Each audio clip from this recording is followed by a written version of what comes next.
Hi guys, welcome back to my channel. দেখো এখন আমরা কোথায় যাচ্ছি সেটা তোমরা দেখতে পাচ্ছ না।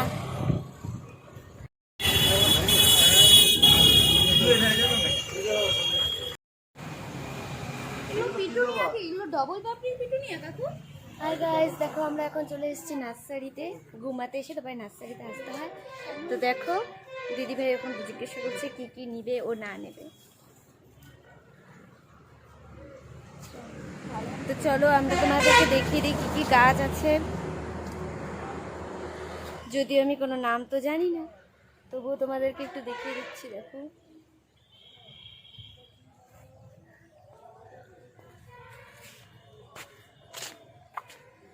এখানে দেখো কত সুন্দর, এখানে যা রোদ।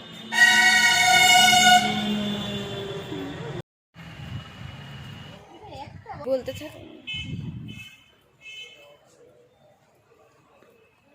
মুক্তি বলছি।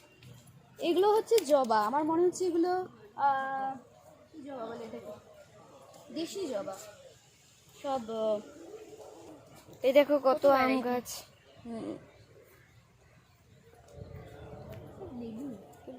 ফলের গাছগুলি এদিকে। বাহ, ওই চন্দ্রমল্লিকাগুলো সব তাই না? এগুলো দেশি। এটা কমলা লেবু না লেবু কাকু? বেঙ্গলের ভ্যারাইটি, দেশি না বেঙ্গলের ভ্যারাইটি। চারা করা যাবে? হ্যাঁ, চারা করা যাবে। চন্দ্রমল্লিকায় সবটাই চারা করা যাবে। আমারটা হলো না কেন আগের বার, সেটাই প্রশ্ন। আজকে চলে এসেছি ঘুমা নার্সারিতে। এটা সম্ভবত টুকু নার্সারি। আর এখানে তোমরা দেখতেই পাচ্ছ প্রচুর ফুলের ভ্যারাইটি রয়েছে, বোগেনভেলিয়া, ওইদিকে সব আউটডোর প্ল্যান্টগুলো রয়েছে। তোমরা এখানে এলে প্রচুর গাছ পাবে। আজকে ছুটির দিনে চলে এসেছি যাতে আমরা অনেক ফুল গাছ কিনতে পারি, সময় এমনি হয় না। এখানে প্রচুর ভ্যারাইটি রয়েছে, চন্দ্রমল্লিকা থেকে শুরু করে সব ধরনের গাছ, ওইগুলো দেখা সব ধরনের গাছের ভ্যারাইটি রয়েছে, তোমরা দেখতে পাচ্ছ।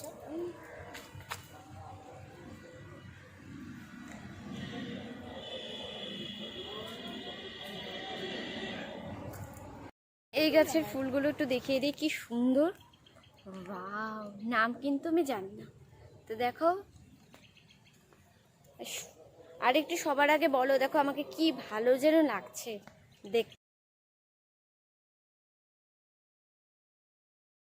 যাচ্ছে এখন ইনডোর প্ল্যান্ট খুঁজতে। 60 টাকা, দামটা একটু বেশি বললে, এমনিতেই আরও কমে পাওয়া যায়। আচ্ছা, এটা তো এই কালার, একটাই তোমার কালার আছে না? এটা আলাদা কালার হবে। না, এগুলো তো তোমার হাজারি জবা বলে। হ্যাঁ, মানে মিনি জবা যেটা। দিদি ভাই আমাদের গাছগুলা মানে আর কোনো ভ্যারাইটি নেই কালারে? দেখো, এই গাছটা তো আমাদের বাড়িতেই আছে। ফুল তো আমাদের বাড়িতেই, যেন মন্দিরের পাশে একদম ভরে গেছে।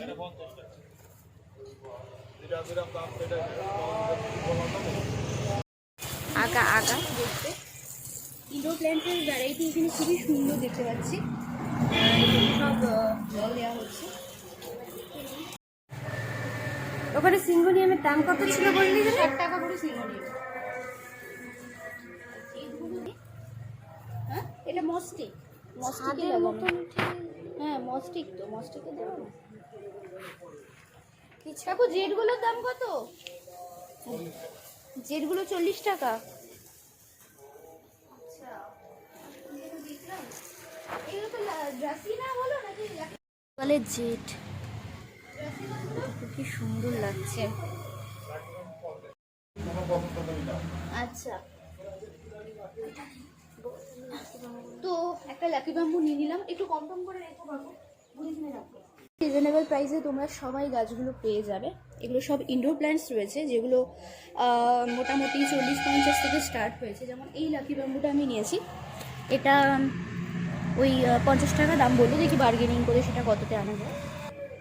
এই সিঙ্গোনিয়ামগুলো 60-70-এর মধ্যে রয়েছে, মোটামুটি রিজনেবল প্রাইসে রয়েছে। এগুলো কত সুন্দর লাগছে, ওয়াও।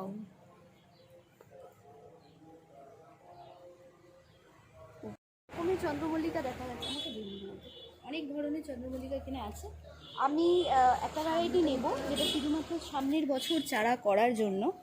তো এটাই আমার মেনলি এখানে আসার প্রথম মোটিভ ছিল, যে সামনের বছর চারা করব বলে কিছু মাদার প্ল্যান্ট এখান থেকে কালেক্ট করা, যেগুলো পুনে ভ্যারাইটির মধ্যেও রয়েছে বা কিছু দেশি রয়েছে। ও বলছে যে ওই গাছটা নেবে, তো আমরা ওই গাছটা নিয়ে এখন যাচ্ছি কত দাম জিজ্ঞাসা করার জন্য।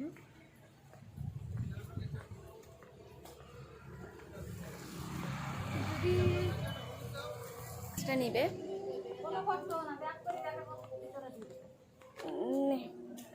এটা নেব। যা গাছ কালেক্ট করেছিলাম সেটা হচ্ছে গুমার টুকু পাল নার্সারি। ও ভুলে এটা টুকু নার্সারি বলে দিয়েছিল, সেটাও দেখেনি। তো চলো, এখানে কম রেঞ্জে অনেক গাছ ভালো পাওয়া যায়। আমাদের তো গাছ নেওয়া ওখান থেকে কমপ্লিট হয়ে গেছে, তবুও আশেপাশে প্রচুর নার্সারি ছিল। ও প্রত্যেকটা নার্সারি একবার একবার করে ঘুরে আসছে। মানে গাছ থাকলে ও খুব খুশি হয়ে যায়। মানে আমি তো গাছের সম্বন্ধে কোনো আইডিয়া নেই, আর আমি যা বলেছিলাম ভয়েসটাতে কিছুই শোনা যাচ্ছিল না, তার জন্য ভয়েসটাকে আমি আবার রেকর্ড করে তোমাদেরকে শেয়ার করলাম। তারপরে আমরা নার্সারি থেকে পিসিদের বাড়িতে চলে গেলাম। দিবে যেখানে থাকি, তারপর সেখান থেকে আমরা পিসিদের বাড়ি চলে এলাম। এসে দেখি পিসিরা কেউ নেই, তো সবার মিষ্টি বন্ধুদের সঙ্গে দেখা হয়ে গেল।